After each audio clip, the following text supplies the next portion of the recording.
José Saramago, a maior flor do mundo.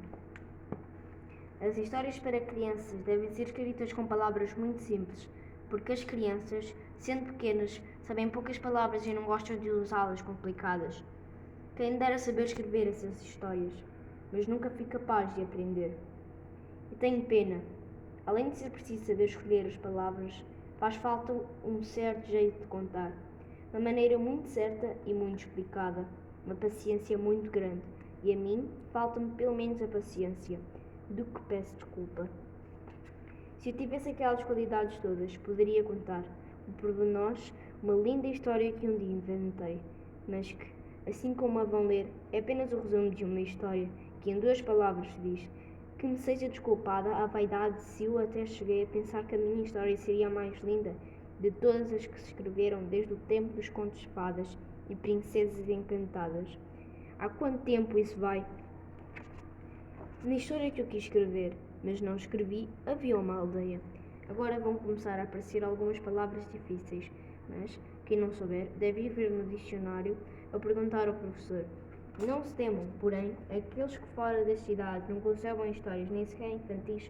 O meu herói menino tem suas aventuras aprazadas fora da sossegada terra onde vivem os pais. Suponho que uma irmã, talvez um resto de avós, e uma parentela misturada de que não há notícia.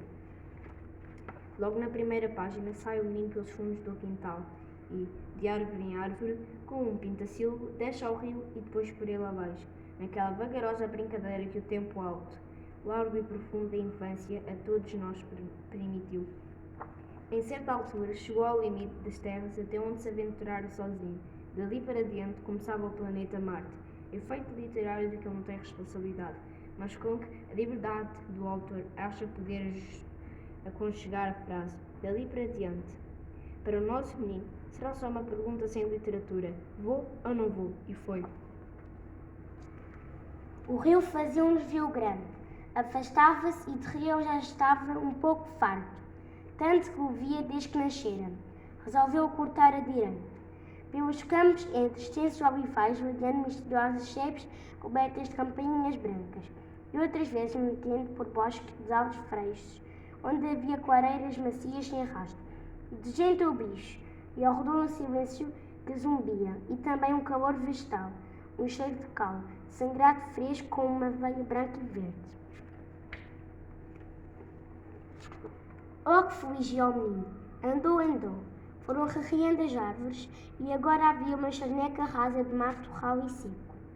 E no meio dela uma inóspita colina redonda com uma tigela voltada. Deu-se o menino ao trabalho de subir a encosta. E quando chegou lá acima, que viu ele? Nem à sorte, nem à morte, nem às tábuas do destino. Era só uma flor, mas tão caída, tão murcha, que o menino se achegou de cansado. E como este menino era especial de história, achou que tinha de salvar a flor. Mas que é da água? É o hino alto, nem pinga. Cá por baixo, só no rio, e esse que longe estava, não importa. Desce o menino a montanha, atravessa o mundo todo. Chega ao grande rio Nilo. No côncavo das mãos recolhe quanto de água lá cabia. Volta ao mundo a atravessar, pela vertente se arrasta. 3 gotas que lá chegaram, bebeu a flor sedenta. 20 vezes caiu lá, 100.000 viagens à lua. O sangue nos pés, descalços, mas a flor aprumada já dava cheiro no ar. E como se fosse um carvalho, deitava sombra no chão. O menino adormeceu debaixo da flor. Passaram as horas. Começaram a afligir-se muito.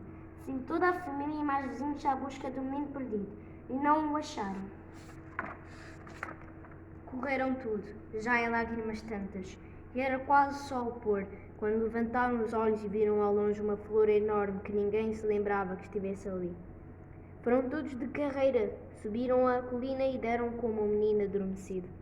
Sobre ele, resguardando-o do fresco da tarde, estava uma grande pétala perfumada com todas as cores do arco-íris. Este menino foi levado para casa, rodeado de todo o respeito, como obra de milagre. Quando depois passava pelas ruas, as pessoas diziam que ele sairia da aldeia para ir fazer uma coisa que era muito maior do que o seu tamanho e do que todos os tamanhos. E essa é a moral da história. Este era o conto que eu queria contar. Tenho muita pena de não saber escrever histórias para crianças, mas ao menos ficaram sabendo como a história seria. E poderão contá-la de outra maneira, com palavras mais simples do que as minhas. E talvez mais tarde venham a saber escrever histórias para crianças. Quem sabe se um dia virei a ler outra vez esta história, escrita por ti que me lês, mas muito mais bonita.